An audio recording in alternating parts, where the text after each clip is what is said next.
Now let's look at the different varieties of road transport. So here we have the cars and vans.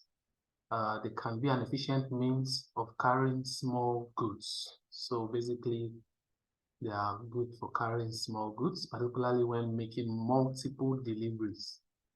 So they are good for small goods. They are good for multiple deliveries over the last mile for an online retailer.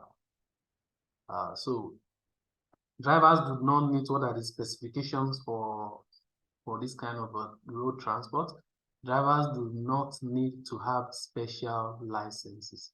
So they do not need to have special licenses compared to the rigid trucks and the articulated trucks.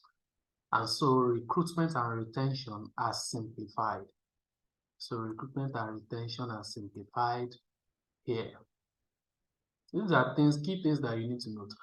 Some larger vans can accommodate a pallet and can be loaded and unloaded by forklift. So very good for carrying small loads, multiple deliveries, and then you don't need special licenses for the drivers, just the normal driver's license.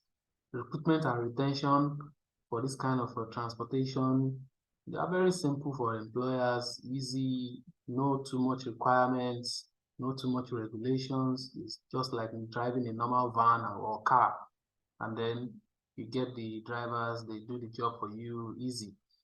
Now let's look at rigid trucks. Rigid trucks consist of a chassis with a cab for the driver and a load compartment. So the chassis, which is this straight thing here under the load compartment, and then the cab for the driver, the head, and then this is the load compartment. So these are the rigid trucks. Manufacturers usually supply these vehicles without the load compartment. So you only have this, but without the load compartment. Third-party suppliers can then have the load space that best meets the buyer's needs. So for example, the load compartment could have flexible curtain sides that can be opened to make it easier to load and unload with a forklift, or the load compartment might be refrigerated. So rigid trucks are available in a variety of sizes. Specification for the rigid trucks now. We saw the specification for the cars here.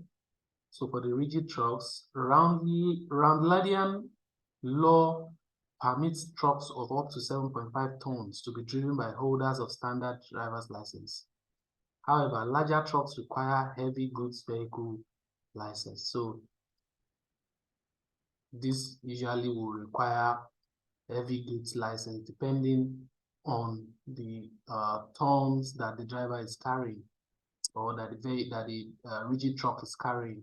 So if it is more than 7.5 tons, then you need heavy goods vehicle license to drive them. 18-ton trucks are a popular size because they are well suited to carrying pallets of goods. So in this case, they will need the heavy goods vehicle driver's license. Let's look at the articulated trucks. So these ones consist of a tractor unit and a trailer. So this is a tractor unit, and this is the trailer that is moving behind it. The tractor unit has the driver's cab, so which is this place, the engine and the fuel tanks, the driver's cab, the engine and the fuel tank. So the trailer carries the load, which is this. It carries the load. Tractors and trailers are designed to be interchangeable to the extent that a trailer can be left at a destination for loading, and the tractor can be hitched to another trailer for the return journey. So it's very easy. So these two can be detached. The trailer can be left somewhere at the destination for loading, and then the tractor can be simply hooked to another trailer for the return journey. So very easy, straightforward. Trailers come in varieties of different configurations. So trying to explain the configuration of the trailers here, allowing buyers to specify the manner in which they will be loaded and unloaded, as well as the ability to specify trailers that are suited to the different types of cargo. Drivers here must do what? They must have heavy goods vehicle license before they can think of driving trailers. So before they can drive an articulated trucks. So even if it is bare tractor unit without a trailer, you must still have heavy goods driver's license. So those are the specifications.